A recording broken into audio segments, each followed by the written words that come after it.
Whether it's the death of a young nursing student in Georgia or the death of a young high school student in Oklahoma, liberals will twist the facts of a human tragedy to score political points and demonize you any chance they get. We'll give you all the details coming up in just a moment. Also, President Trump lampoons Biden. I mean, if he doesn't win the presidency, he could always do an amazing stand-up career. Seriously. Oh, and Christians, believing Christians, want to have a role in the U.S. federal government. This is absolutely outrageous. What would George Washington say?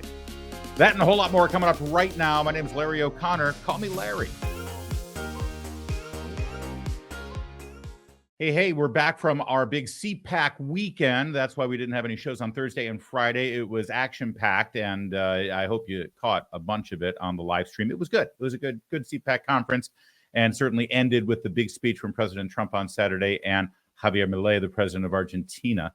It was cool, and I hope you got to see it. In the meantime, we are back with a vengeance this week. Make sure you follow us all over with our live webcast streaming right now on Rumble, or you can catch us after the fact wherever you like to watch your videos. And make sure you like and share and subscribe and do all the things that'll make sure that you never forget and never miss another show.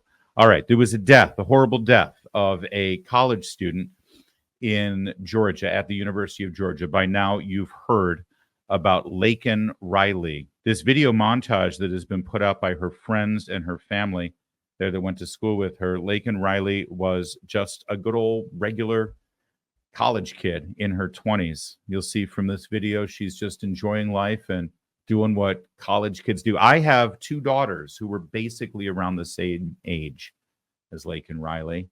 And Laken Riley was murdered. The circumstances of her murder are horrible, terrible, earth-shatteringly, emotionally devastating for her friends, her family, and really for any American who is witnessing what's going on right now.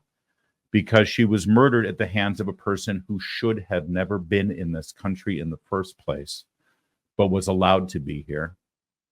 She was murdered by a person who was arrested and detained by the police in our biggest city, New York City, but then released and allowed to walk the streets.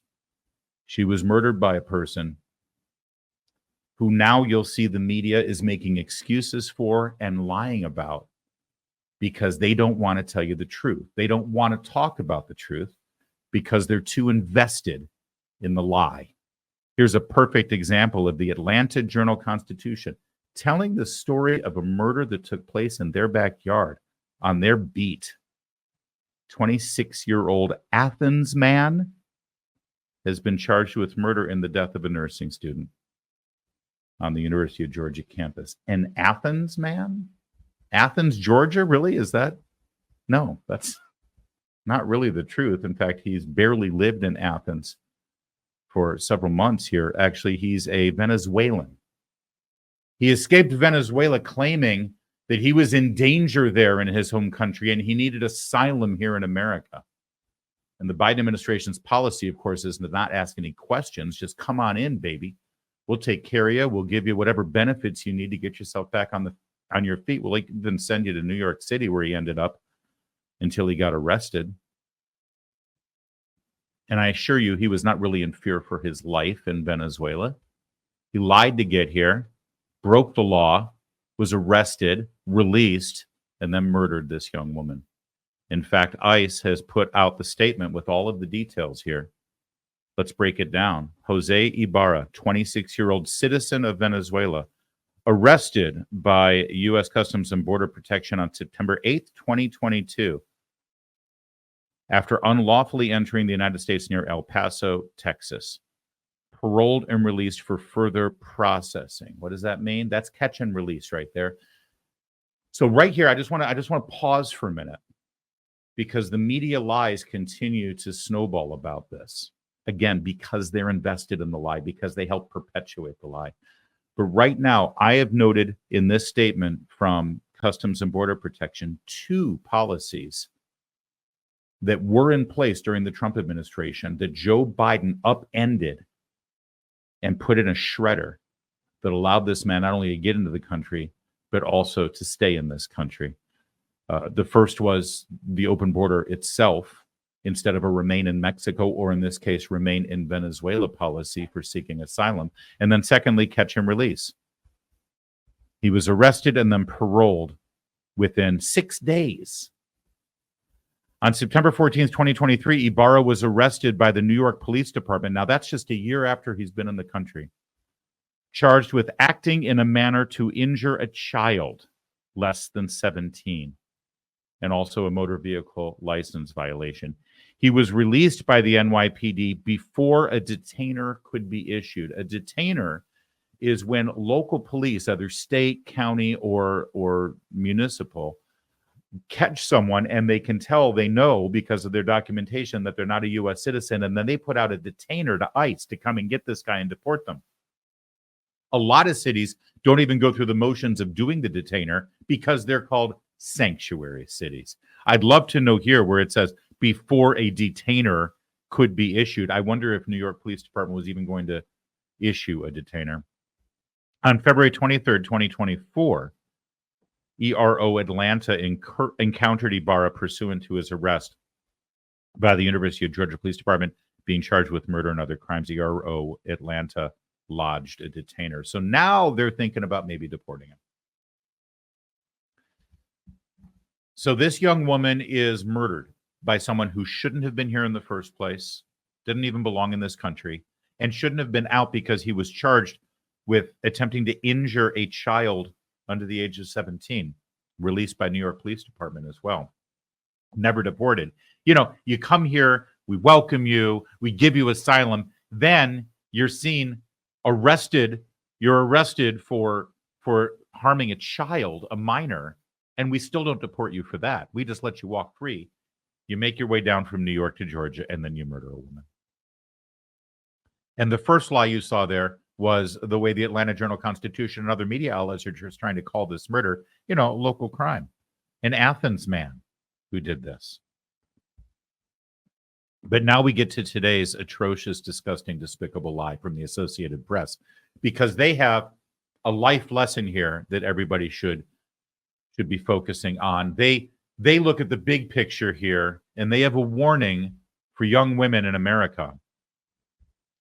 The killing of a nursing student out for a run highlights the fears of solo female athletes.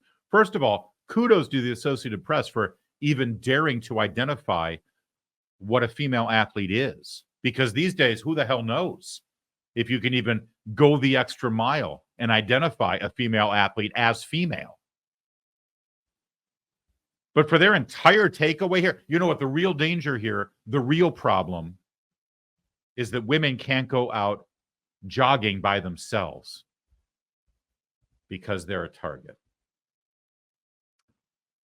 Our friend Mary Catherine Ham, an alumnus of Town Hall, felt compelled to respond to the Associated Press. She's also from Georgia and also a female athlete and runner in her own right. Hi, AP, female athlete here, she says. I ran this exact trail every single week of my college career. I guess I could have been snuffed out before I graduated, had a career, family, and the professionals at the AP would lie about the suspect because it fits a preferred narrative. Ibarra is not merely an Athens resident. By the way, the AP in this article about the dangers of being a woman out running in Atlanta, they referred to Ibarra as an Athens resident. They picked up right where Atlanta Journal-Constitution left off. They continue to lie and say this person is a resident of Athens when it's a illegal immigrant from Venezuela. Why? Why? I mean, both are true, I suppose, because he was residing in Athens. So the media makes a decision. How do we identify this guy? Do we identify him as an illegal alien seeking asylum from Venezuela? Or do we identify him as Athens resident? And they make a deliberate choice. And you know why? Because they like to lie. And Laken Riley and every other student was put in danger by not enforcing laws and allowing a man arrested 3 times after crossing the border to hang out and work on campus. He had to escalate to alleged murder to be held and or risk deportation. Good policies, good work. This story even cites the 2018 murder of Molly Tibbet in Iowa as a reason solo female runner should be worried, also without noting her killer was also an illegal immigrant. Just stop lying. Thank you, Mary Catherine Ham. Listen, when somebody sees a horrific tragedy like this, you don't want to jump to conclusions and paint with this broad brush all of a sudden and say, you see, this is why we shouldn't do this. But we see crime on an uptick in every major city in America. We see looting. We see murder. We see rape ticking up and ticking up and ticking up. And the numbers show you that a good number of those who are arrested for these crimes are in this country illegally. Does that mean everyone who enters the country illegally is a violent criminal? Of course not. Don't be stupid.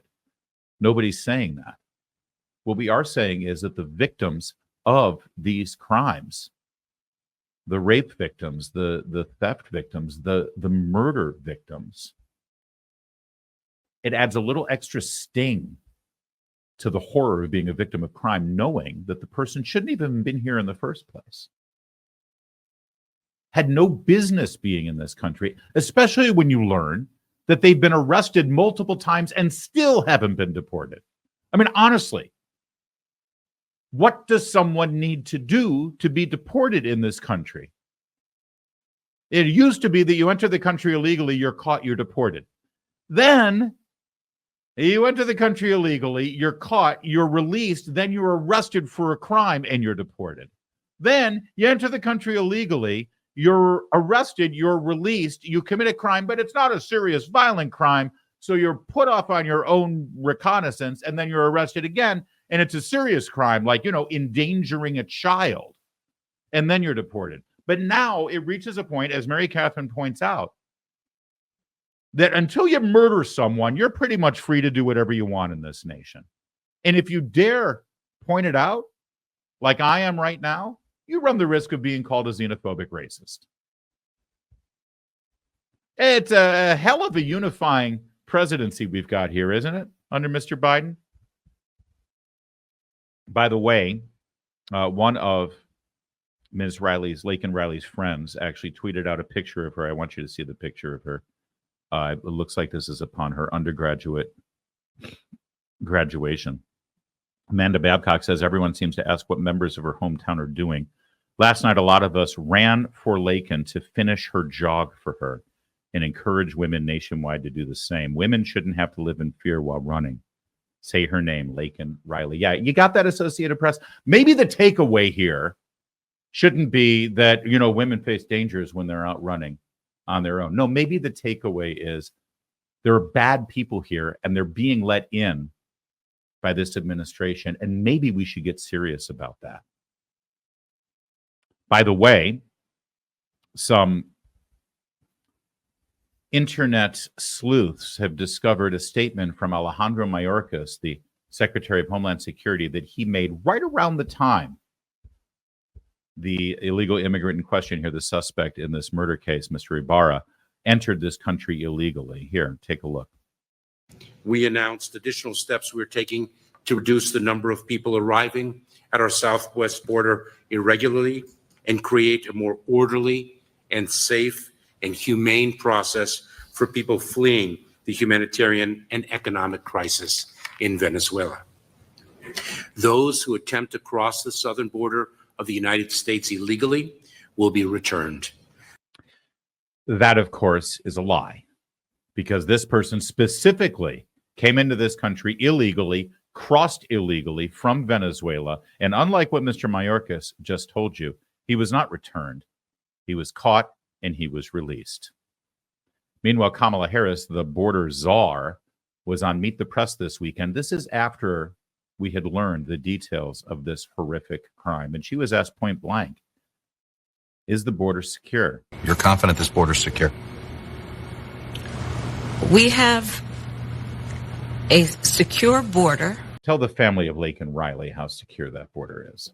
Meanwhile, if the media isn't lying by just ignoring the facts of a murder like that, they're ignoring the facts about another death in Oklahoma to push their own political agenda. I'm sure by now you've seen the story of Nex Benedict. Look at how it was first covered. The brutal killing of a 16-year-old non-binary student in an Oklahoma high school. Now, before we get into the details of this is horrible that this 16-year-old girl is dead. All right. And I know that the parents are grieving. I've seen the mother, and she seems absolutely destroyed by this, as anyone would be. So as we give you the details and facts about the death of Nex Benedict, the name that she assigned herself in the final year of her life, please understand that by releasing the details, in no way we're being disconnected from the human reality of this. In fact, I have more compassion for Ms. Benedict and their mother and father than I think the people who are trying to turn Nex Benedict into some kind of symbol instead of the human being that she was. You see this headline right here, the brutal killing of a 16-year-old. I mean, over at Town Hall here, we're involved in the business of journalism, so we know that words matter.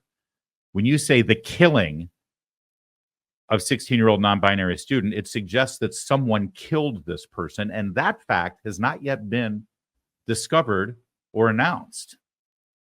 But forget about there not being any arrest. There's not been any declaration that this person is the victim of homicide, whether deliberate or accidental. And yet, here we have the headline from, well, PGH Lesbian Correspondence. This is out of Pittsburgh, but it properly describes exactly how this story has been covered in the liberal media. Nex Benedict, they, them, was a 16-year-old non-binary youth living in Oklahoma. They endured a reportedly vicious beating in a high school bathroom of Owasso High School. Nex died the next day in the hospital. They were a sophomore. This was February 7th and 8th. Last week, Nex was in high school. This week, they were buried. And you can see the picture they're painting. That this individual, gender non-binary, goes into the bathroom, gets beaten up, and then dies of the injuries. The only thing that we know for a fact about that is that this person identified as non-binary and got into a fight in the bathroom. That's it. But boy, you can see the picture that was painted, can't you? And then the media went one step further. Daily Kos, left-wing swamp over here, fever swamp, they went on to blame a Twitter account for it. That's right. Libs of TikTok, Chaya Reichek, who merely take stuff that people say on TikTok and then represent it on Twitter so we can also all see what's out there. Libs of TikTok targeted a school district, then a non-binary student was killed on campus. First of all, then is a couple of years later, number one. Number two, targeting a district is pointing out what a teacher or I think an administrator was doing on TikTok with regard to LGBTQ policies and what they were perpetrating in the schools. And Libs of TikTok, by pointing that out, was targeting the district. So you're trying to draw this direct connection to this child's death and LGBTQ hate. And specifically, Chaya Reichek. Here's the headline from The Independent in the UK. Oh, yeah, it's worldwide news, this story. Oklahoma banned trans students from bathrooms. Now, Nex Benedict is dead after a fight at school. You see what they're implying there? That this child was forced to go to a bathroom that didn't align with their gender identification, and then in the bathroom, they got beat up. Now, think this through for a minute. Normally, if a young girl is identified as a boy, which is not the case in this situation, this girl is identifying as non-binary, so we don't know what restroom she would have picked. But normally, if a transgender student was born a girl and now is identifying as a boy, they'd go into the boys' bathroom. And if you saw this headline, that's exactly what you'd think. The boys bullied her and beat her up, right? It's not the case. This was actually in a girl's room. And whether Oklahoma allowed for transgender bathrooms or not is completely unknown. But that didn't stop these journalists from making it sound like this was a case of this Oklahoma law that ends up implicated in the death, the murder, in fact, of this girl. But see, here's where the whole story falls apart. She wasn't murdered. The police aren't even close to assigning murder or even homicide as the cause of death. The medical exam we'll get to in a moment. But I want you to take a look at the police body cam of Nex Benedict the day after this fight in her high school bathroom. This is the police body cam. And there's a couple of things to note here. First, what this child is saying about what happened. It's very noteworthy when she says that she actually started the fight. The support that she has from her mother, which is phenomenal. And also, thirdly, the incredible professionalism of this police officer. Take a watch. You didn't tell the school where they could actually do something. At any point during this whole situation, and I use the word loosely, but the bantering or whatever it is going back and forth between you guys. Obviously, you know each other. Obviously, you both don't know each other. Well, you know of each other with the vape situations and all that. No, before this we had no recollection. Before this ISP thing, we never saw each other. The freshmen were sophomore. Okay. We didn't know any. I don't know their names. I don't know. Okay, so they just up and decided to just start messing with you. There was because of the way that we dress. Okay, so you didn't do anything at all at any point in time that would have, even a couple days ago or even a month ago or anything like that. I don't know these girls. Okay, all right. Now, I need to pause here for a second because Dex, birth name Dagny, just said something incredibly important. Did you see that? That would have been the moment to say that they were picking on me because I'm non-binary, because I changed my name, that I go by they, them, or whatever. No, because of the way I dress. Now, that could be interpreted as, well, because she doesn't dress like a girl. She dresses non-binary or what have you. But you're going to see actually security video coming up in a moment that shows that in the case of this incident, she wasn't dressed in any way that suggests male or female. In fact, if you look at the picture here, she's dressed in jeans and a t-shirt, which last I checked, girls dressed like. And sadly, these days, because of our cultural decay and the lack of societal values anymore in this nation, sadly, you learn about a lot of teenagers in high school that get into fights over their clothing that have nothing to do with their gender assigned or birthed. So it's very important to recognize that at that moment when she said what the motive for the fight was, she said it's because of the way I dress, not because of my gender identification, right? All right, let's watch some more. So they just continue to pick on you and pick on you.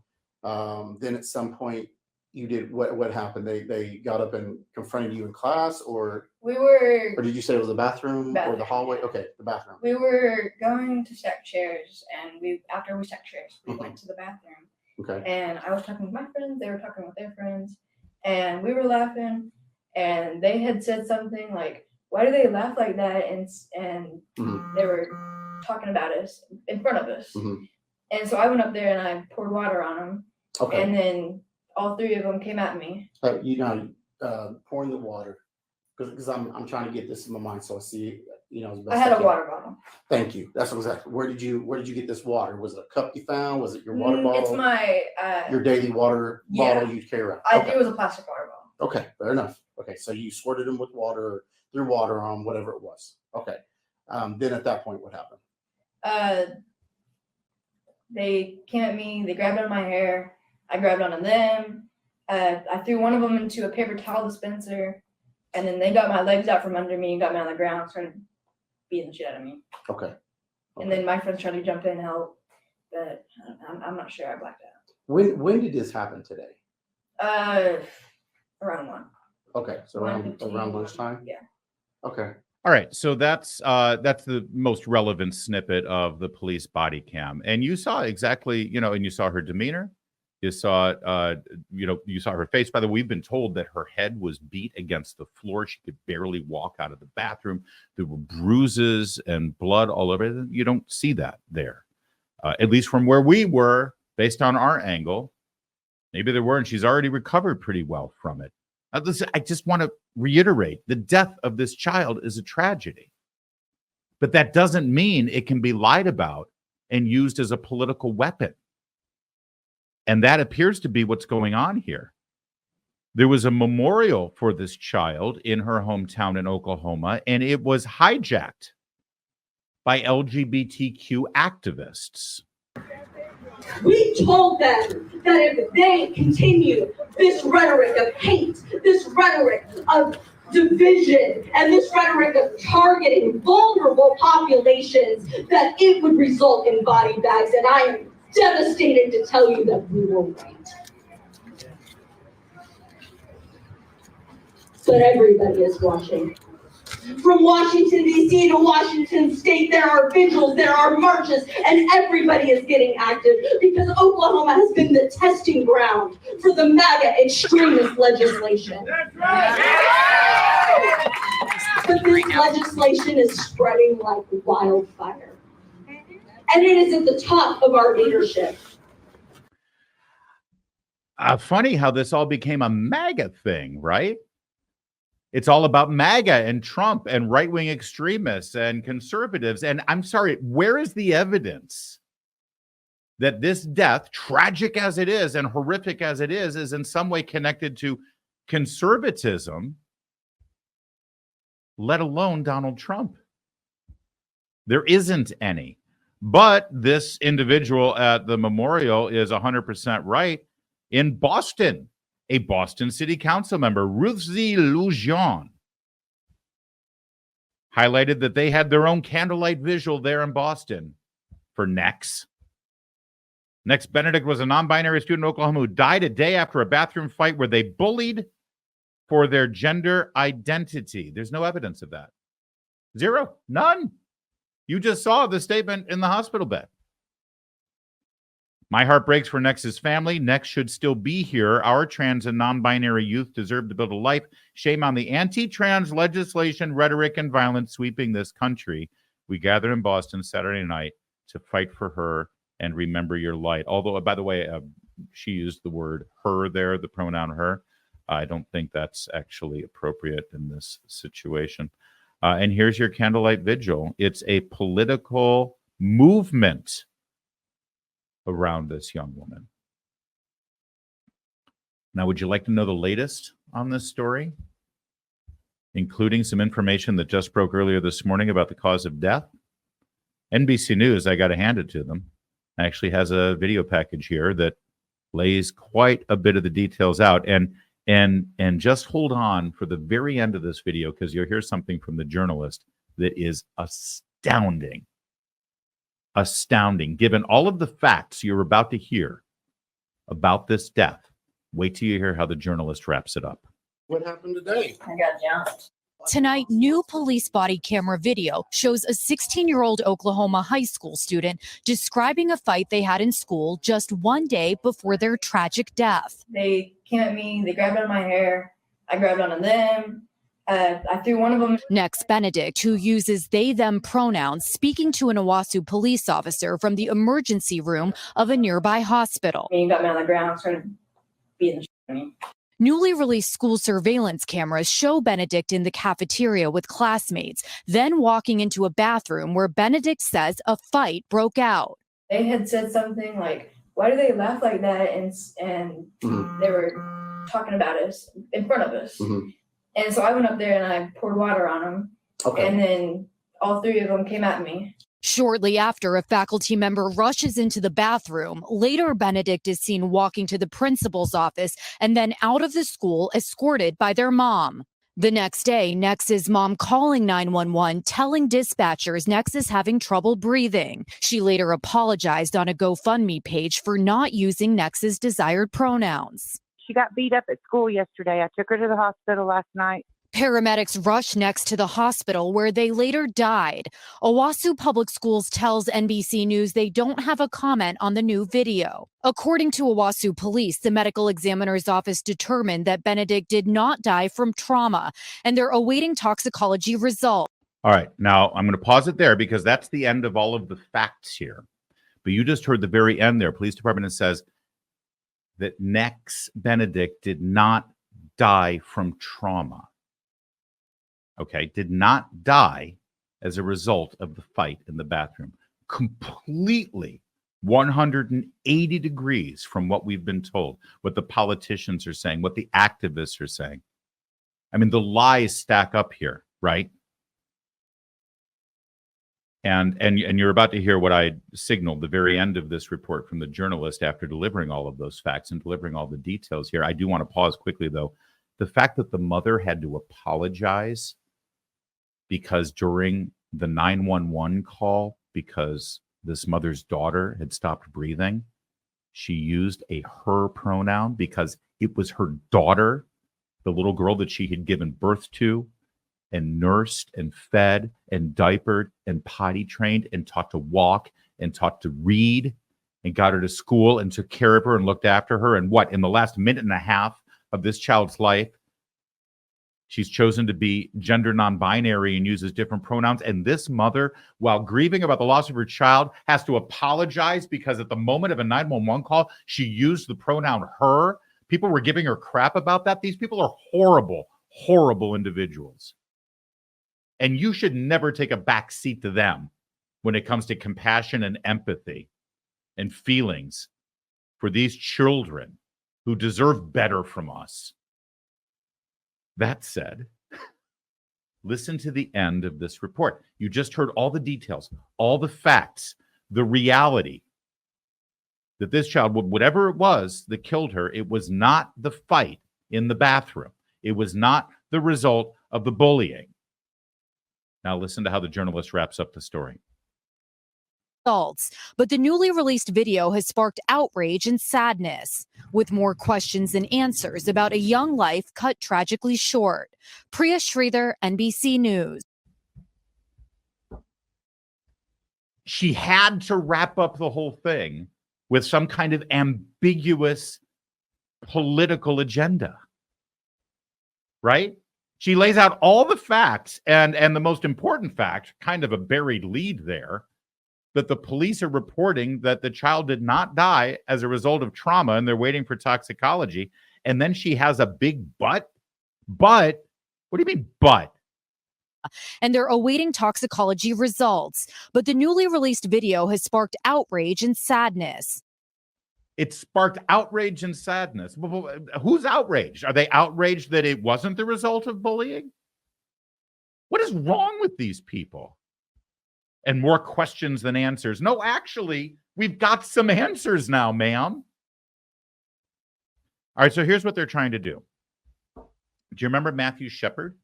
They're trying to make this person, Next Benedict, into Matthew Shepard. Here, I'll remind you who Matthew Shepard is because President Joe Biden just recently on the 25th anniversary of Matthew Shepard's death put out this statement from the White House. 25 years ago today, Matthew Shepard lost his life to a brutal act of hate and violence that shocked our nation and the world. The week prior, Matthew had been viciously attacked in a horrific anti-gay hate crime and left to die simply for being himself. That is not true. Now, you'll be forgiven if you think that that is true, because the death of Matthew Shepard created an entire menu of anti-gay hate crime legislations and gay rights advocacy around the country. It created a play, a movie. The narrative was that Matthew Shepard was trying to pick up a guy in a bar. The guys were offended that they were being hit on by a gay man, so they played along. They took him out to a field and they beat him to death.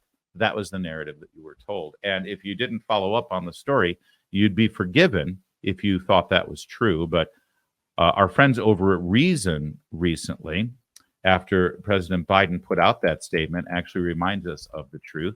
Matthew Shepard's murder was almost certainly not an anti-gay hate crime, even though Joe Biden just lied again and said that he was.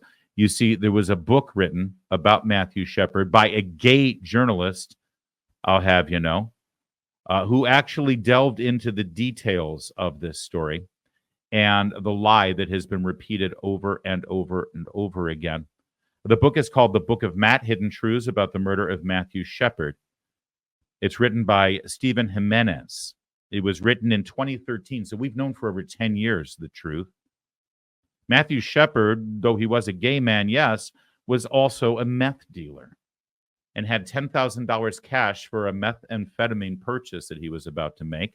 And one of the suspects in his murder was certainly not repulsed by the fact that Matthew Shepard was coming onto him, because one of the suspects is a man who had had sexual relations with Matthew Shepard in the past. But see, that's the truth, and it doesn't matter, because Matthew Shepard became a symbol, an iconic symbol of a movement, and served his purpose posthumously for that movement. And now that's exactly what they're trying to do with Dex Benedict. And sadly, I'm afraid, based on this young girl's mother's reaction on the GoFundMe page, because she dared to refer to her daughter as her in a 911 call, that the mother may go along with this evil, warping abuse and misuse of her daughter's memory. I don't know what killed Dex Benedict.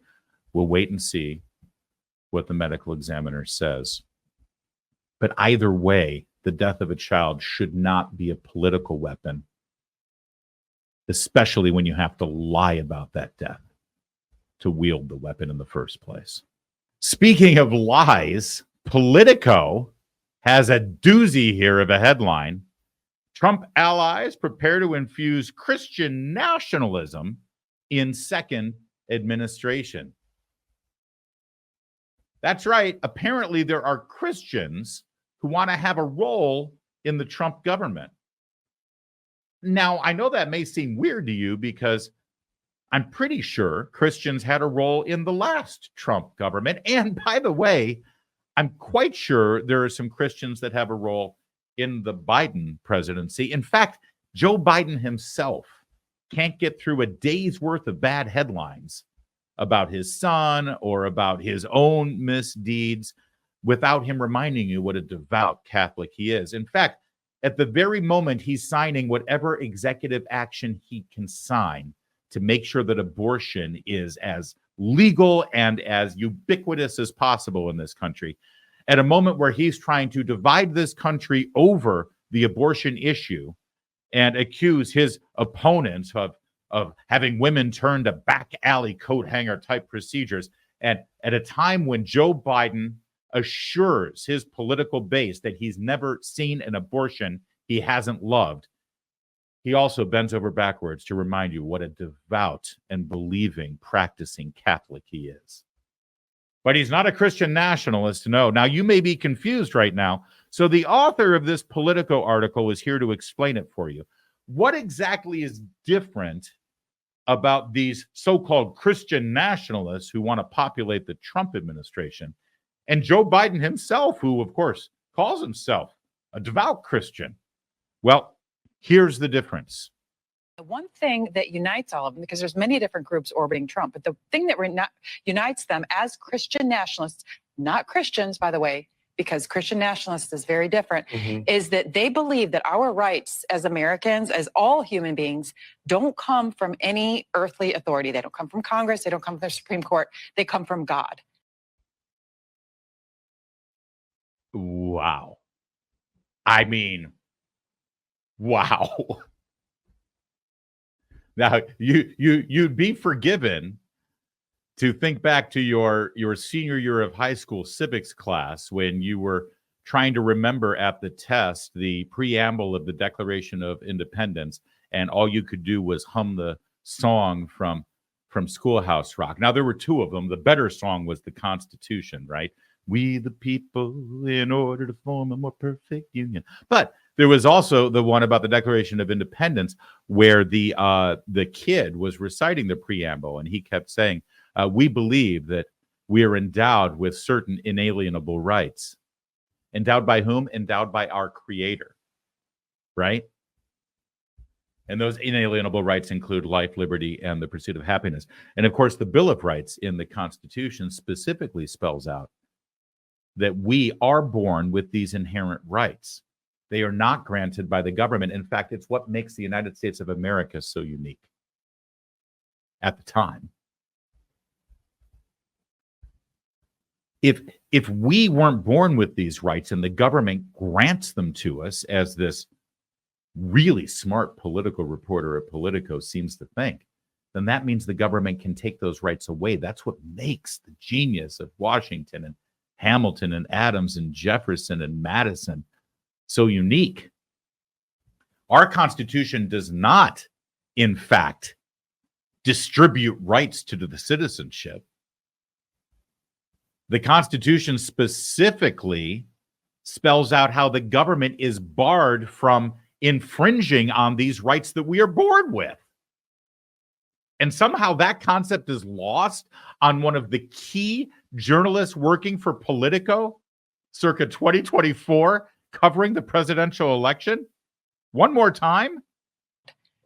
The one thing that unites all of them, because there's many different groups orbiting Trump, but the thing that unites them as Christian nationalists, not Christians, by the way, because Christian nationalists is very different, is that they believe that our rights as Americans, as all human beings, don't come from any earthly authority. They don't come from Congress. They don't come from the Supreme Court. They come from God.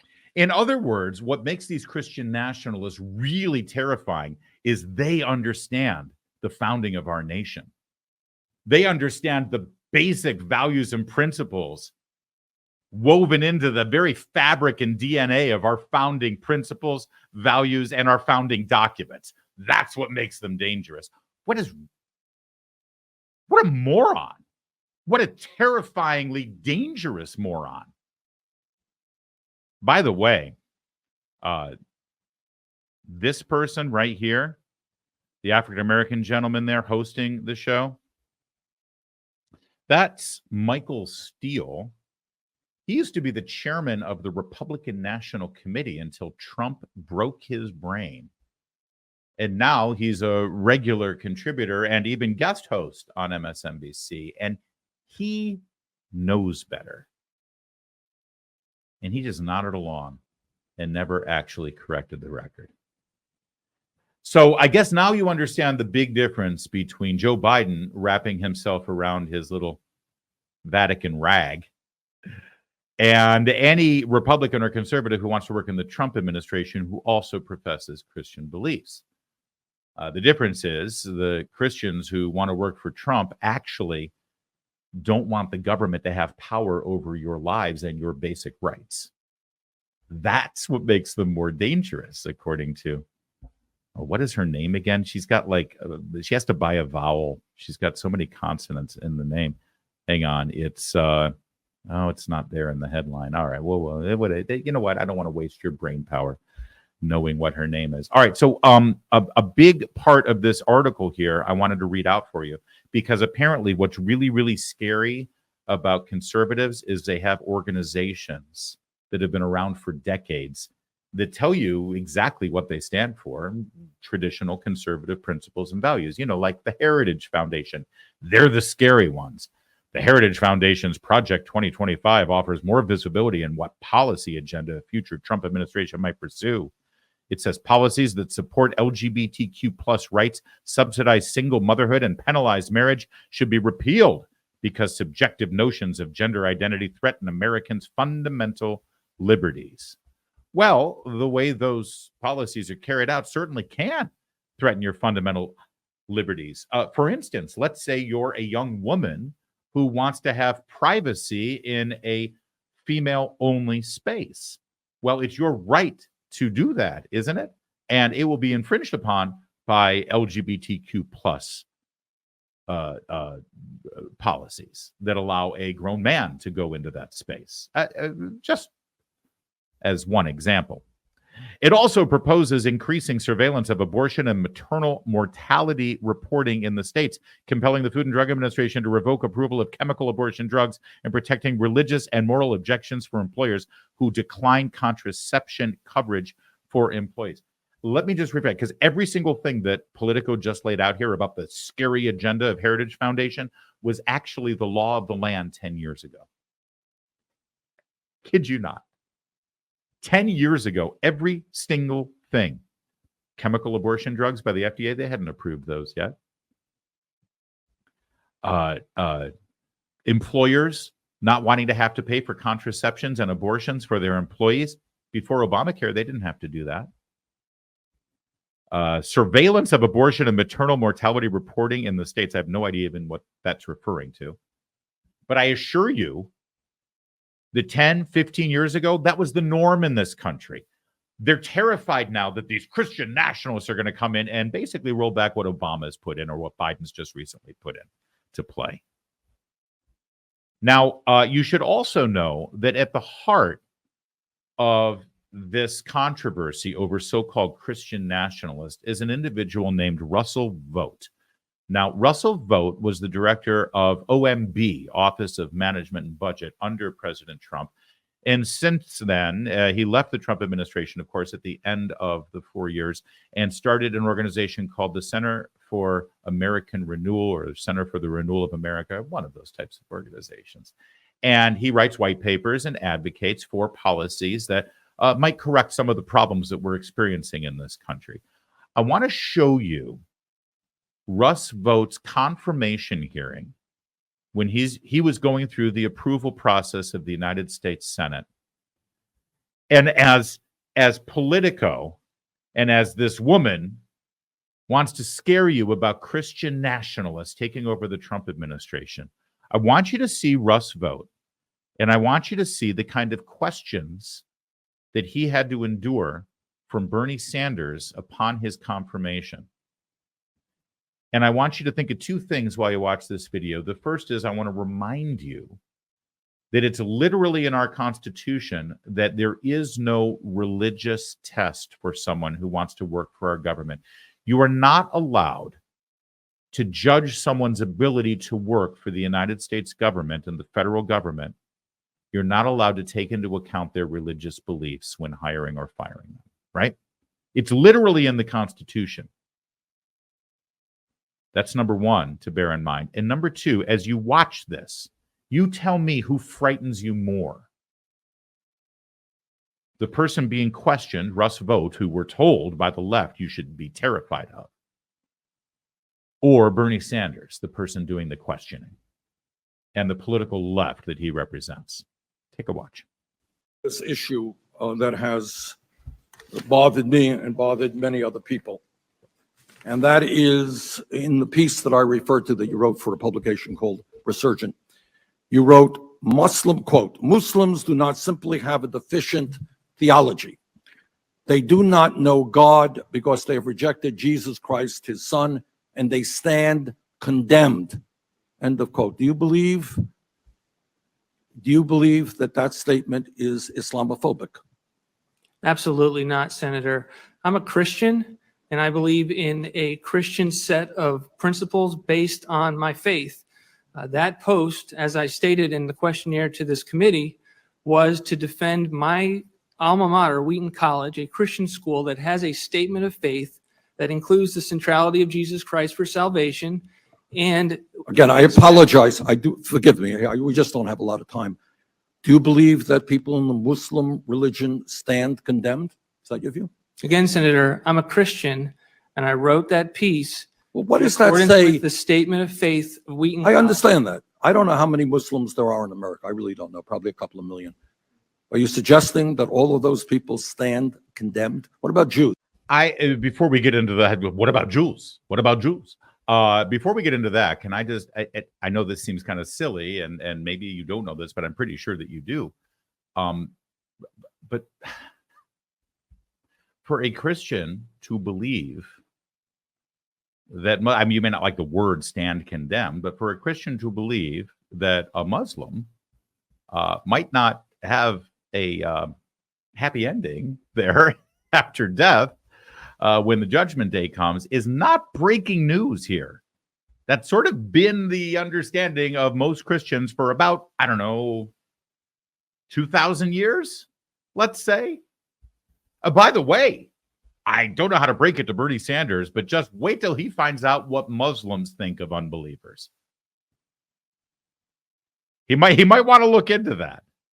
But then he realizes he might not be getting enough traction because of Muslims. So then he turns to the Jews. So let's see what about the Jews? Million. Are you suggesting that all of those people stand condemned? What about Jews? They stand condemned too? Senator, I'm a Christian. I understand you are a Christian, but this country is made up of people who are not just. I understand that Christianity is the majority religion, but there are other people who have different. He's really upset. When Russell Vought here which, by the way, God, the man deserves a medal for just keeping his cool during this questioning process. He really does need to be the chief of staff for the Trump White House, I think. When Russell Vogt says, Mr. Senator, Mr. Sanders, I'm a Christian, he's not saying I'm a Christian and we're in the majority so we can say and do whatever we want. No, what he's saying is, I am a Christian. I was writing an article for a Christian newspaper at my Christian college, and I was professing the belief of the vast majority of Christians around the world. This is what we believe. That's what he's trying to say, and Bernie Sanders is too ignorant to even understand that or allow him to finish his sentence. He just, I understand you're a Christian. That doesn't mean you're right. Okay, so just watch how it finishes. We'll have different religions in this country and around the world. In your judgment, do you think that people who are not Christians are going to be condemned? Thank you for probing on that question. As a Christian, I believe that all individuals are made in the image of God and are worthy of dignity and respect, regardless of their religious beliefs. I believe that as a Christian, that's how I should treat all individuals. And do you think your statement that you put into that publication, they do not know God because they've rejected Jesus Christ the Son and they stand condemned, do you think that's respectful of other religions? Senator, I wrote a post based on being a Christian and attending a Christian school that has a statement of faith that speaks clearly with regard to the centrality of Jesus Christ in salvation. I would simply say, Mr. Chairman, that this nominee is really not someone who is what this country is supposed to be about.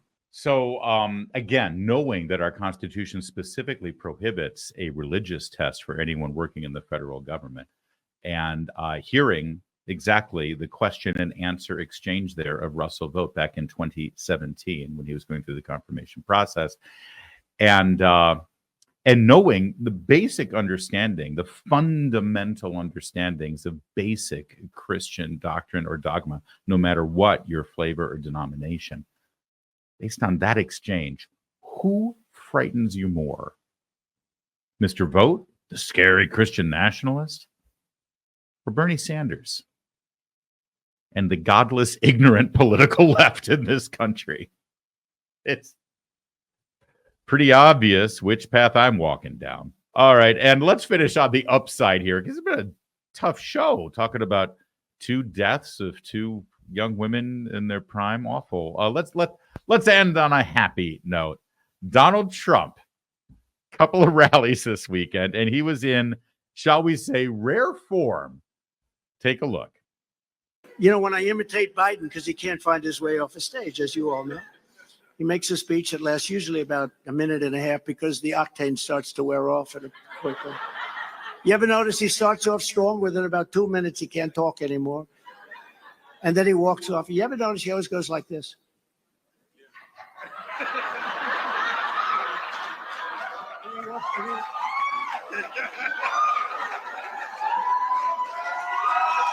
Then he comes back up to the mic and he's looking, he's totally lost.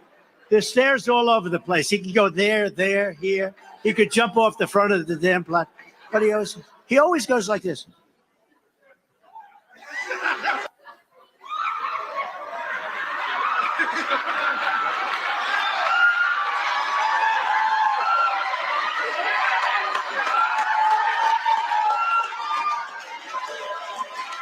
Why is it that the former president of the United States, Donald Trump, in just 1 minute there at this rally is funnier than anything you've seen on Saturday Night Live in the last 10 years?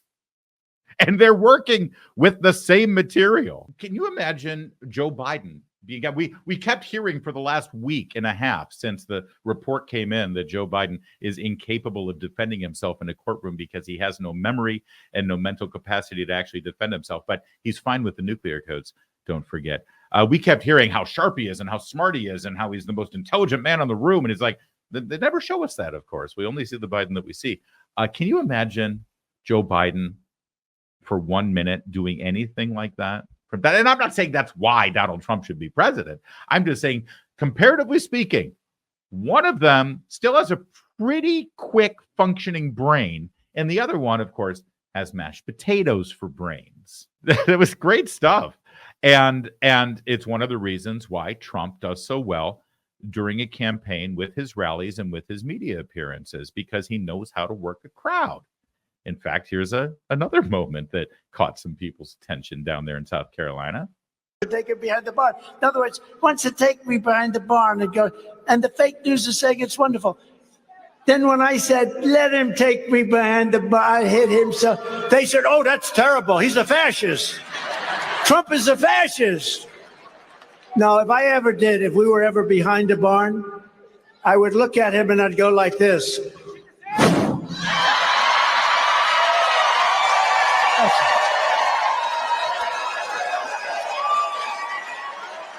It's just funny. I'm sorry. I honestly don't understand I understand the people who don't, they don't like his policies and they don't like his mannerisms and he's abrasive and he rubs the wrong way. But when he does stuff like this, it is just, objectively speaking, it is funny. But you're not allowed to say that because you're a hater. All right. One other. Oh, by the way, before we turn into the other thing, can we just, in comparison, as I said, you just saw Donald Trump, just sort of masterly taking the stage, riffing. I assure you, none of that was on the teleprompter panels there in front of him. Masterfully riffing, working the crowd, getting the rhythms, getting the humor. He really does have great comedic timing. Not worrying about the teleprompter, not worrying about anything just other than just feeling the moment. It's, preternatural political skills that he's exhibiting. Let's now look on the other side of the coin and see what Joe Biden was doing with his scripted remarks at a White House event. And stand here in front of this portrait of the man behind me here. He said, and I want to make sure I get the quote exactly right. He said, the better angel, he said, we must address the council and adjust the better angels of our nature. And we do well to remember what else he said. He said, we're not enemies, but we're friends. It's in the part of the Civil War. He said, we're not enemies, but we're friends. We must not be enemies. Folks, and I've been around, I know I don't look it, I've been around a long while. And I mean this sincerely. Politics has gotten too bitter. Okay. If I may, Mr. President, a couple of things. First of all, what was that? You wanted to make sure you get the quote right? And I want to make sure I get the quote exactly right. Okay. He said, get it right. The better angel, he said, we must address the council and adjust the better angels of our nature. Well, I'm glad he took his time to read it so he could get the quote right. And actually, it's pretty fantastic that he actually delivered the quote in the original Swahili. The hell is he talking about? That literally made no sense. All right, one more time. I want to make sure I get the quote right. Sure, I get the quote exactly right. He said, the better angel, he said, we must address the council and adjust the better angels of our nature. Yeah.